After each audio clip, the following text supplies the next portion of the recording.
Hello. I am going to answer a question that I saw in my comments that I thought was a good question and that I kind of have touched on, but I don't know if I've devoted a whole video to. So here it goes. I would love to hear you speak more on how to relapse proof yourself in the fragile time after recovery. I've seen so many people who do neural rewiring, gain weight, and declare themselves recovered only to announce a relapse 6 months later. My question is, what is happening? I feel I'm getting closer to a recovered state, but I'm nervous because I keep hearing about all these accidental relapses where they swear they weren't trying to restrict. This is just really bothering me lately. So this question comes from Rachel. So that is a good question, and it does happen a lot. I think the key thing in this question, and you exactly kind of nailed it, is where it says they weren't trying to restrict. Unintentional restriction, right, is going to be the same as intentional restriction when you have the genetics for an eating disorder. Your brain is going to react the same way. So when you're new out of recovery and you feel like you're really in a good, solid place, yes, you're not going to try to restrict, but you also have to make sure that you're really diligent still and you don't take your recovery for granted.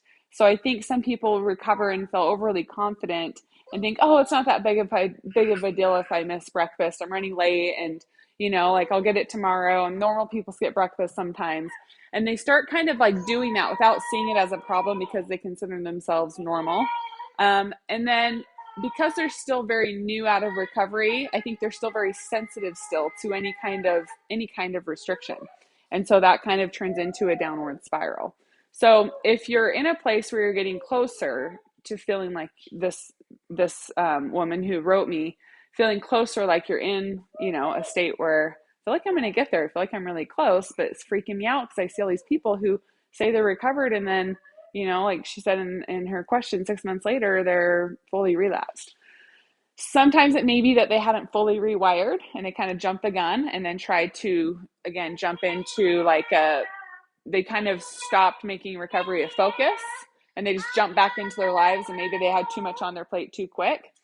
So that's another thing to watch for is when you are at that place where you're feeling like you've rewired and you've done a really good job, you don't go from like recovery to being in recovery and doing very little and resting and eating a lot straight into like a 40-hour work week and juggling kids and all the stuff that you're just going to throw on your plate immediately. You don't want to do that. You want to kind of like ease yourself back into life.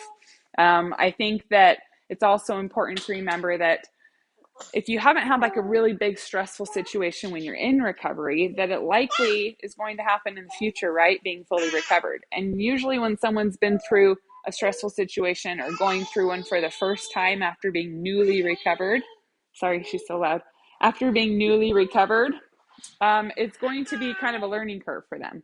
Yes, they've probably done a lot of really good rewiring and they felt like they were in a solid place and then something threw them for a loop.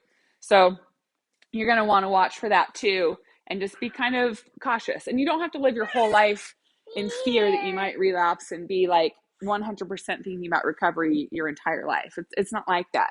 But that really fresh out of recovery state, you are vulnerable and it is still somewhat of a fragile place and you don't want to take advantage of it. You don't want to become complacent.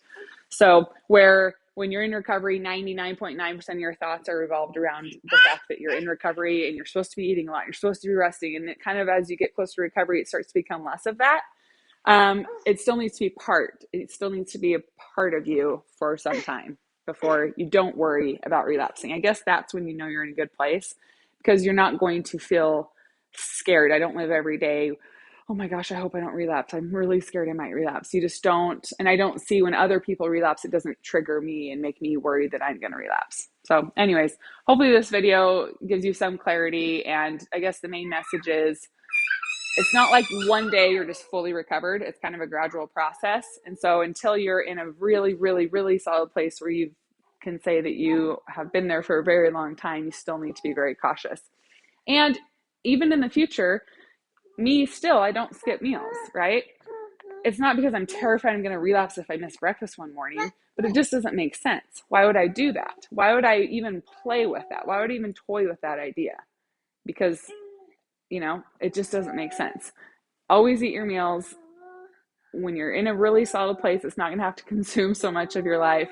It takes up, really, it's effortless once you find yourself, outside of that vulnerable state. So hopefully this is making sense. Anyways, I hope you have a good day. Okay, bye.